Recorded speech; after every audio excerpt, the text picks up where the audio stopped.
You have to keep moving from one country to another, and it gives you a sense of fast adaptation in a positive way. You learn to adapt very quick, you learn to analyze very quick, and I think already in my life, it's one of the things I love the most, to discover new places, new cultures, new ways of thinking, and to try to find a successful formula to get the maximum out of it. And that's one of the things that really, attracts me. I remember the day that Patrick signed here, as old teammates, and in the world of football, everybody knows each other. So the first thing I did was kind of analyze what it was, it was a special, a surprising move with a lot of attention. And then you start to analyze a little bit the potential, and then you see there's a lot of potential to grow.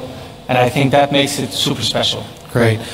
Sedikit rangkuman dulu ya, karena pertanyaan pertama saya berhubungan sama role Jordi sebagai penasihat teknis untuk PSSI, dan sebenarnya kalau tugas apa yang terjadi di lapangan berhubungan sama pemain, ini adalah tugasnya Coach Patrick Kluivert. Tapi di luar itu juga banyak hal-hal lain yang harus ditangani, seperti development dari pemain sepak bola dari umur yang lebih muda.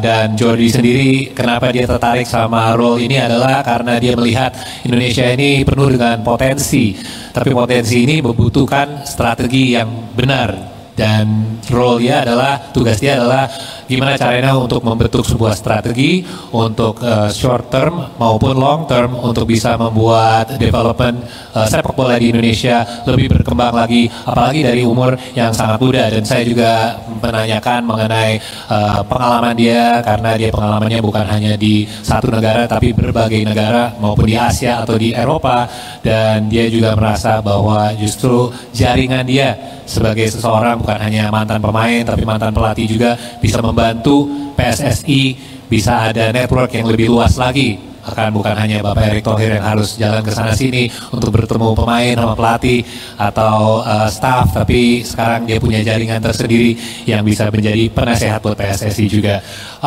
I'd like to ask you a little bit in regards to what are your first things on the agenda for you that you plan on doing. Obviously there's a big match day coming up, but outside of that.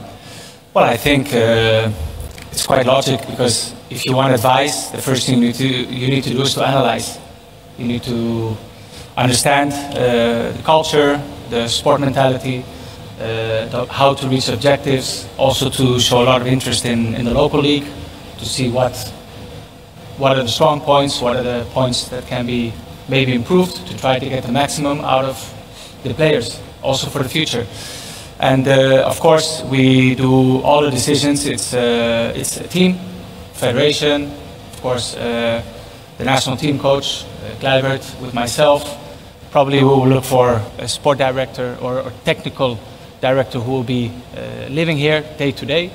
And all of us together in group, we will try to kind of design the right strategy to reach the points Indonesia wants to reach. Oke, yang saya nanyakan adalah apa sih poin-poin yang utama yang akan di-address ya, terutama dari Jordi di awal, dan salah satu yang pertama yang dia akan lakukan adalah analisa.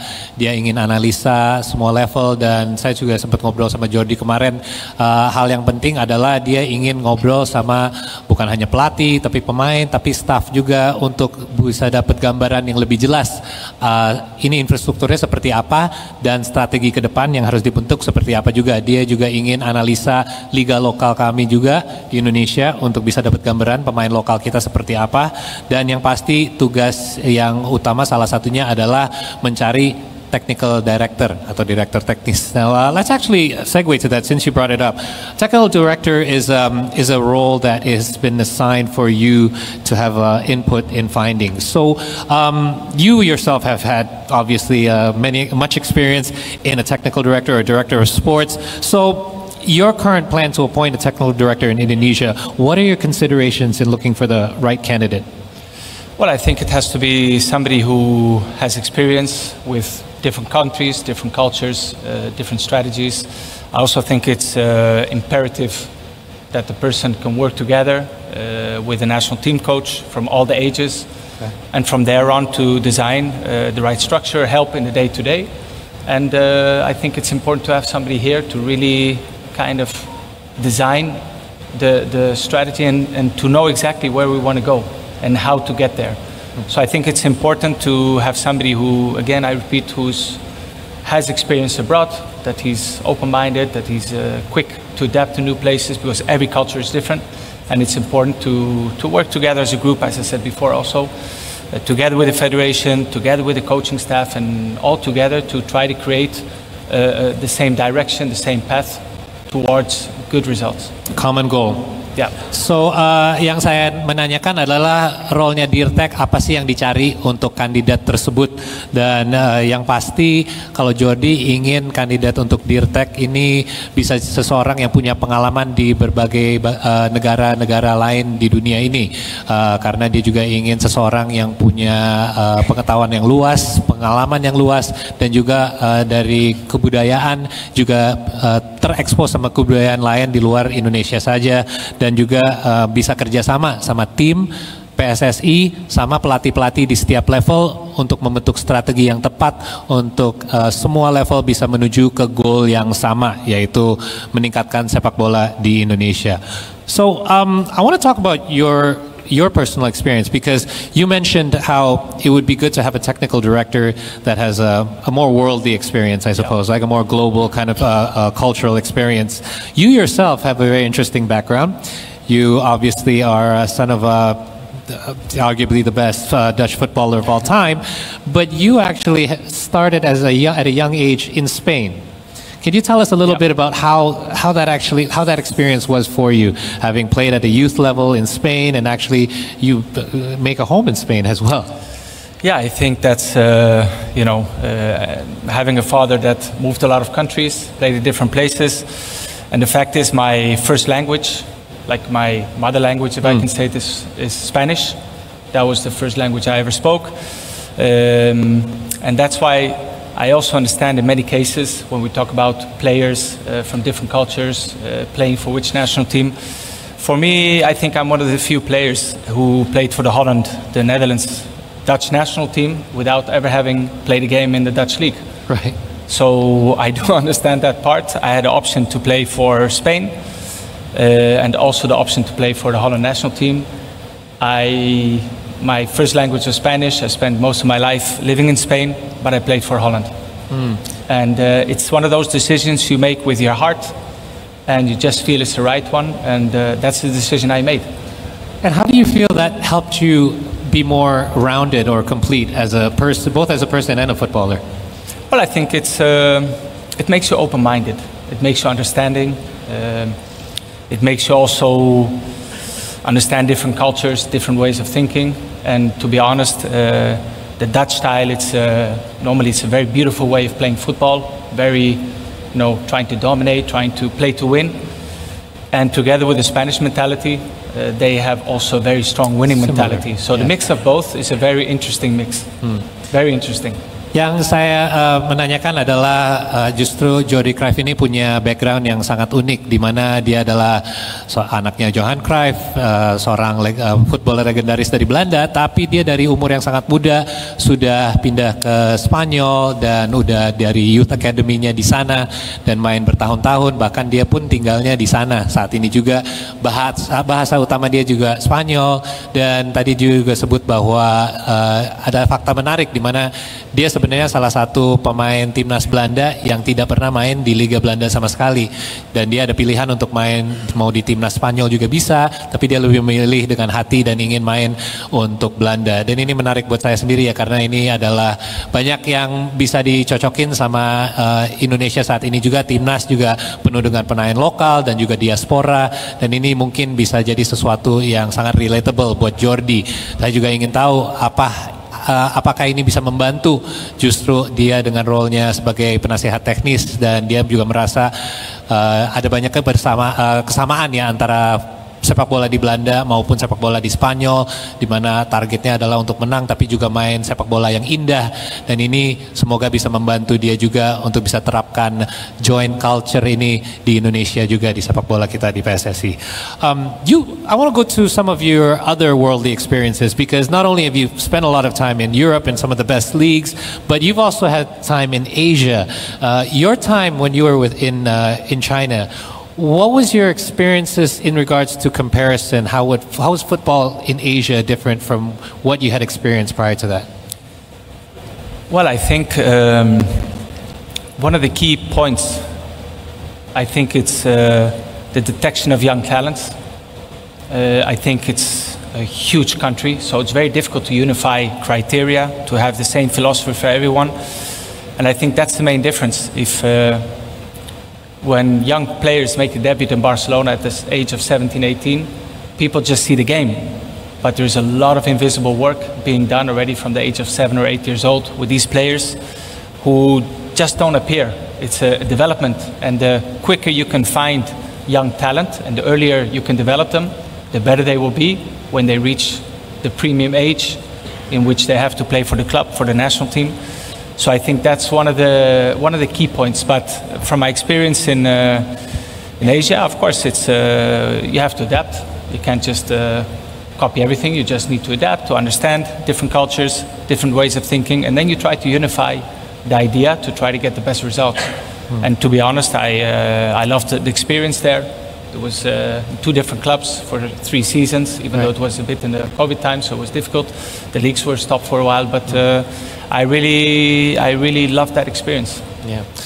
Yang saya tanyakan adalah pengalaman Jordi saat dia menangani klub di Asia, dan apa sih bedanya sepak bola di Asia yang paling mencolok untuk dia dibandingkan sepak bola di Eropa, dan dia yang terutama adalah developmentnya sepak bola di umur yang muda, dimana kalau di Eropa contohnya yang pasti beliau udah banyak pengalaman di Barcelona, banyak sekali sering kita lihat pemain sepak bola di Barca mungkin debut di umur 17-18, terus kita lihat wow ini sepak bola yang jago, yang hebat, tapi sebenarnya di belakang itu sudah ada banyak development bertahun-tahun untuk pemain sepak bola ini sampai ke titik tersebut, dan itu satu hal yang bisa dilakukan sebagai contoh di Asia juga, di mana pesepak bola bisa mungkin dicari, dididik dengan baik dari umur yang sangat muda, agar mereka saat udah masuk ke umur-umur yang mereka bisa debut, skill levelnya dan lain-lain dan mentalnya juga sudah siap untuk bisa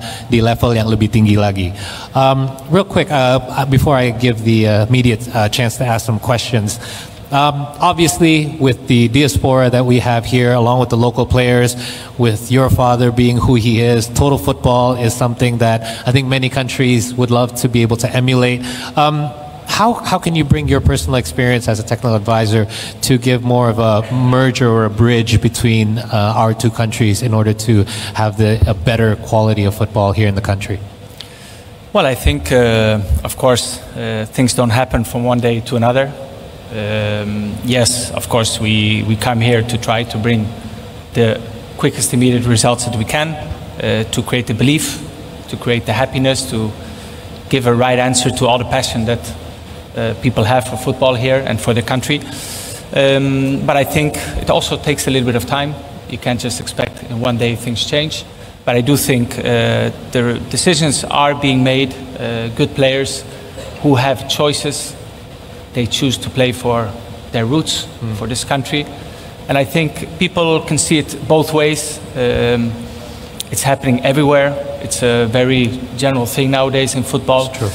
But the fact is there's a lot of young talents at a young age who might still have an opportunity to play for the country that they've basically playing for many years, but still they have to make a choice and they choose to respect their roots, the parents' roots, the grandparents' roots. And I think that's very positive, and I think people have to see it in a very positive, admiring way, because they follow the heart. And that's probably the best decision you can make. Yeah, it happened to me. Without playing in Holland, speaking more Spanish and Dutch, but I played for the Holland national team because that's what was my heart saying. And I had a beautiful choice, Spain or Holland. But I chose Holland. So I think that's a very positive step. It means the belief is there. It means these players, they want to come here and they want this country to be proud of them. And I think it's something we should really respect and admire, because it's a beautiful thing to follow your family's roots. I respect it a lot. Very well said. Basically, this is just the first step and your appointment as a technical advisor, obviously this is more of a long-term plan as well in regards to the development. So we will look forward as well to you having a team around you as well to help continue this strategy ahead. Yang saya tanya adalah sekarang dengan kedatangan diaspora kita, pemain-pemain yang sudah bergabung sama timnas dengan Total Football dari Belanda, gimana caranya untuk lebih menjembati dua negara ini agar dengan kehadiran technical advisor yang baru bisa lebih menyatu lagi. Dan justru dia juga karena pengalaman dia sangat mirip juga, dia main di negara lain, dia bahasa utamanya juga Spanyol, tapi dia akhirnya memilih untuk main untuk timnas Belanda. Nah ini dia bisa relate sama pemain-pemain diaspora yang punya keturunan Indonesia yang akhirnya walaupun tinggal dan main di luar negeri di negara lain, tapi memilih untuk membela negara kita Indonesia. Dan ini bisa jadi hal yang positif yang bisa menyatukan timnas Indonesia. Dan yang terakhir adalah ini adalah titik pertama aja karena ini adalah long term plan yang durasi panjang, di mana nanti akan ada role lain yang terisi, terutama Dirtek, dan selain itu akan ada supporting staff juga untuk membantu perkembangan sepak bola di Indonesia. Saya nggak mau ambil waktu terlalu banyak karena saya ingin kasih waktu untuk rekan-rekan media juga. Jadi seperti biasa saya akan bagi karena ada 3 section. Saya akan mulai dari sebelah kiri dulu. Terima kasih. Yes.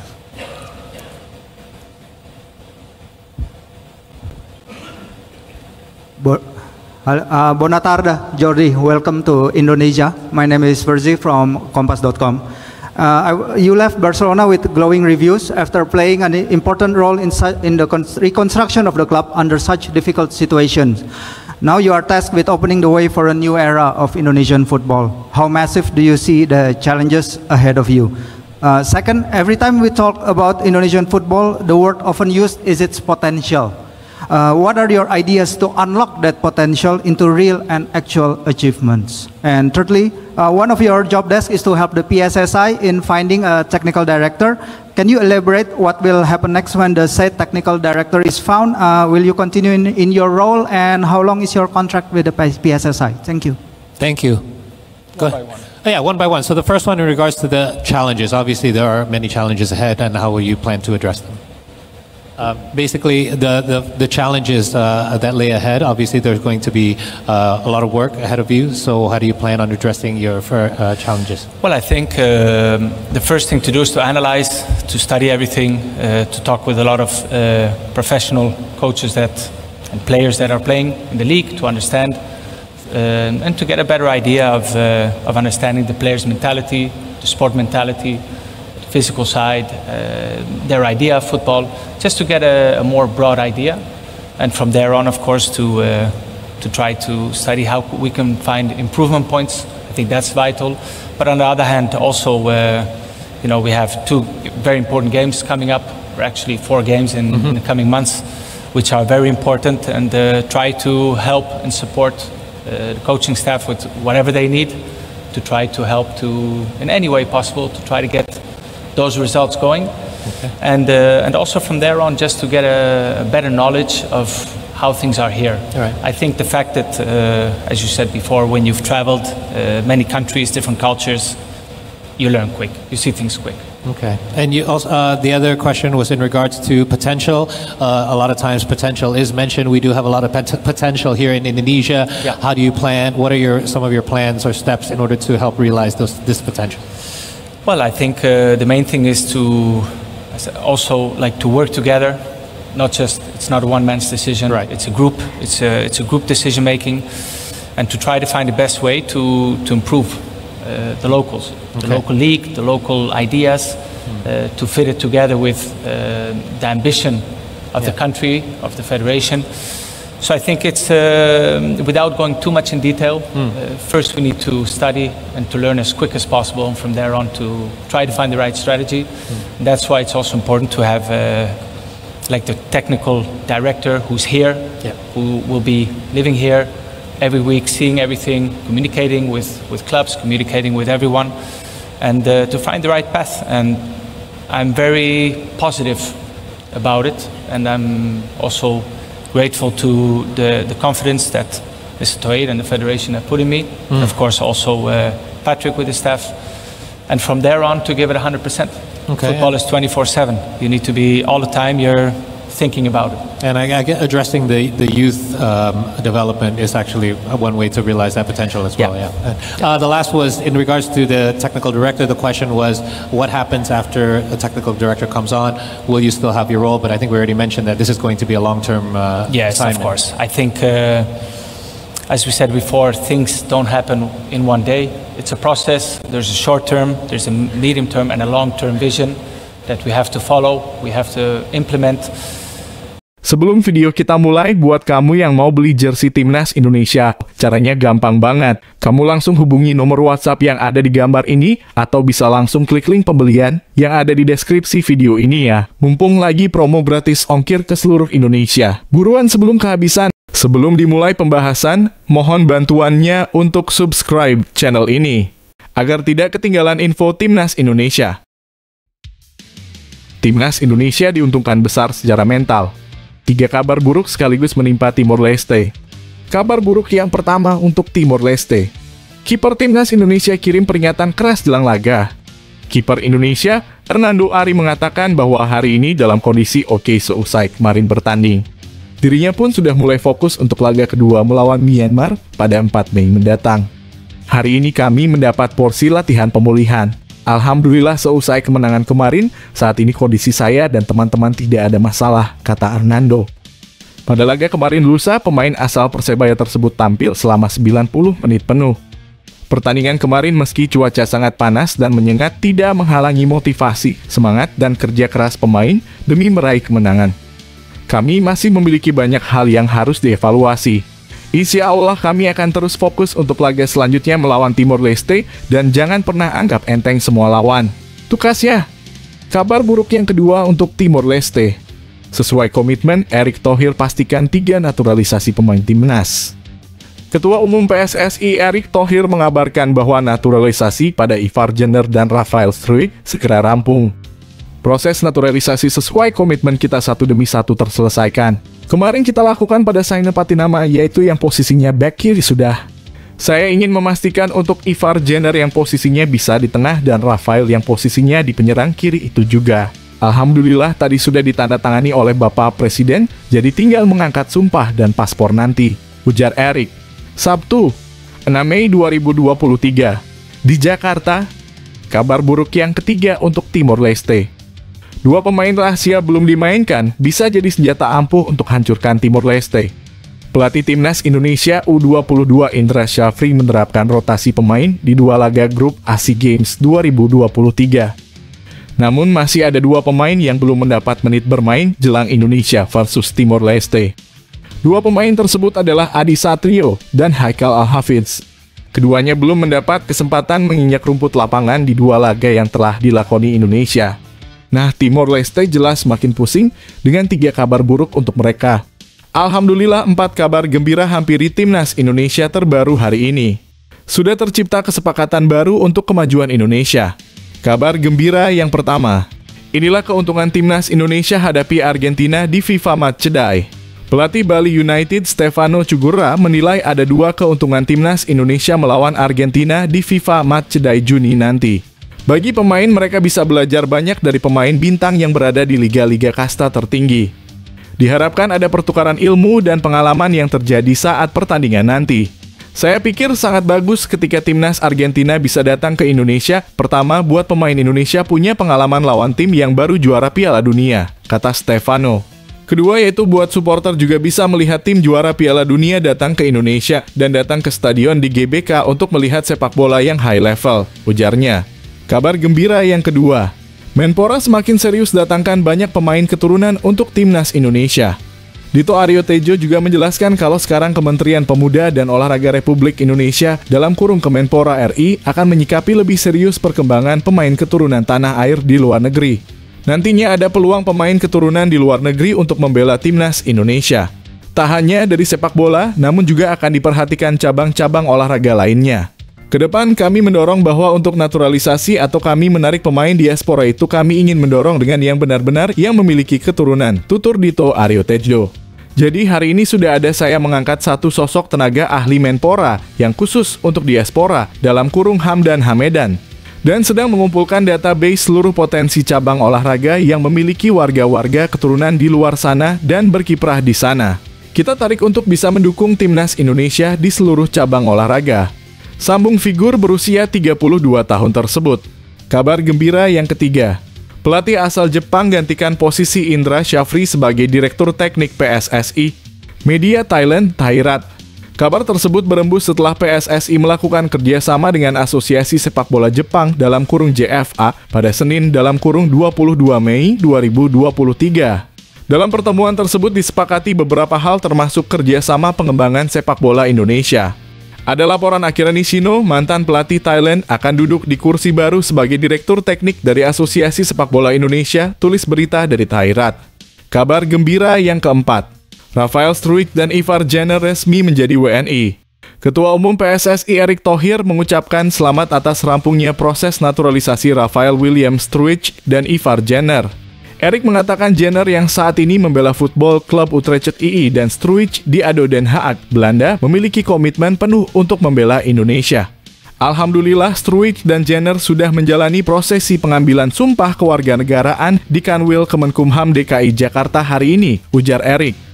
Alkan Bagot punya peran penting dalam keputusan Justin Hubner DKK yang mantap bela timnas Indonesia layak Persib. Meski tidak jadi mentas di Piala Dunia U20, Justin Hubner DKK dapat promosi untuk memperkuat timnas Indonesia senior.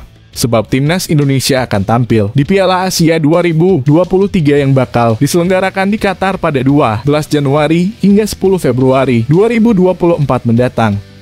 Semalam saya ngobrol sama mereka sebagai kawan, sesuai amanah netizen yang minta tolong dan nanya ke saya. Saya cerita ke mereka kasus Alkan Bagot yang awalnya dipersiapkan untuk Piala Dunia U20, lalu akhirnya tembus timnas senior. Mereka senang dengar itu, tulis Hamdan Hamedan pada postingan di akun Instagramnya. Bagi yang nanya apakah trio Justin Hubner, Rafael Struijk, dan Ivar Jenner masih ingin membela timnas Indonesia? Jawabannya iya. Dan ini membuktikan keseriusan mereka tidak hanya karena Indonesia awalnya adalah tuan rumah Piala Dunia U20. Tetapi juga karena dalam dada mereka sudah kita Garuda, tulis Hamdan. Lagi-lagi kabar duka nasional datang menghampiri. Sampai bertubi-tubi hampiri pecinta timnas Indonesia. Semuanya bisa menangis kejang-kejang dan terisak-isak. PSSI resmi batalkan proses naturalisasi Justin Hubner. Proses naturalisasi Hubner sebetulnya hampir mencapai tahap akhir, mengingat DPR RI telah menyetujui pengajuan naturalisasi pembawa klub Inggris Wolverhampton Wanderers tersebut bersama dua pemain keturunan lainnya, Rafael Struijk dan Ivar Jenner. Batalnya proses naturalisasi Justin Hubner sebelumnya diungkapkan oleh anggota Esco PSSI, Arya Sinulinga. Arya menyebut bila adanya permintaan dari pihak Justin yang tidak dapat dipenuhi oleh PSSI. Hal tersebutlah yang menjadi alasan dibatalkannya proses naturalisasi. Jadi kami tidak melanjutkan untuk melakukan naturalisasi terhadap Justin Hubner. Ini karena adanya permintaan dari pihak Justin Hubner yang tidak bisa kami penuhi, kata Arya. Kacau ini kacau. Hancur sudah. Timnas Indonesia senior tiba di Surabaya untuk TC persiapan FIFA Matchday melawan Palestina sekitar tanggal 3 hingga 4 Juni 2023. Di sisi lain, Sintayong pastikan gelar pemusatan latihan timnas Indonesia mulai 5 Juni 2023 mendatang. TC ini sebagai persiapan melakoni agenda FIFA Matchday Juni 2023 kontra Palestina, Rabu dalam kurung 14 Juni 2023 di Stadion Gelora Bung Tomo, Surabaya. Sejauh ini, Sintayong sudah memanggil sejumlah pemain untuk mengikuti TC Timnas Indonesia, baik itu yang bermain di luar negeri maupun dalam negeri. Sebut saja seperti keempat penggawa Persib Bandung yakni Mark Klok, Rachmat Irianto, Ricky Kambuaya, dan Edo Febriansah. Selain itu ada juga dua pemain keturunan yang baru saja dinaturalisasi yakni Rafael Struijk dan Ivar Jenner. Dalam waktu dekat PSSI akan merilis secara lengkap para pemain yang dipanggil Sintayong untuk mengikuti TC Timnas Indonesia jelang FIFA Matchday Juni 2023. Sintayong mengaku sangat senang mengetahui anak asuhnya akan mendapat ujian berat melawan tim sekelas Argentina sebagai juara Piala Dunia 2022. Selain itu, juru taktik asal Korea Selatan tersebut juga menyambut baik Palestina yang juga merupakan salah satu tim kuat di Asia. Saya senang timnas mendapat 2 lawan sepadan dalam FIFA Matchday. Ini penting untuk menguji kekuatan Indonesia. Palestina tim kuat, apalagi Argentina juara dunia dan banyak pemain bintang di skuad itu, ungkap Shin Tae-yong dikutip dari laman resmi PSSI. Saya juga ucapkan terima kasih kepada Pak Erick Thohir, akhirnya bisa datangkan tim Argentina. Luar biasa Pak Erick, tambah pelatih asal Korea Selatan itu. Di sisi lain, bagi kiper Reza Arya dari PSM, ini menjadi momen pertama kalinya ke timnas Indonesia dalam karir profesionalnya. Pelatih Shin Tae-yong juga memanggil sejumlah pemain tim U22 Indonesia SEA Games 2023 kemarin seperti Hernando Ari, Rizky Ridho, Pratama Arhan, Witan Sulaiman, dan Marcelino Ferdinand. Alhamdulillah, saya sangat bersyukur dan senang data dipanggil timnas Indonesia. Tentu saya akan berjuang keras demi mendapat tempat di timnas Indonesia, kata Reza Arya.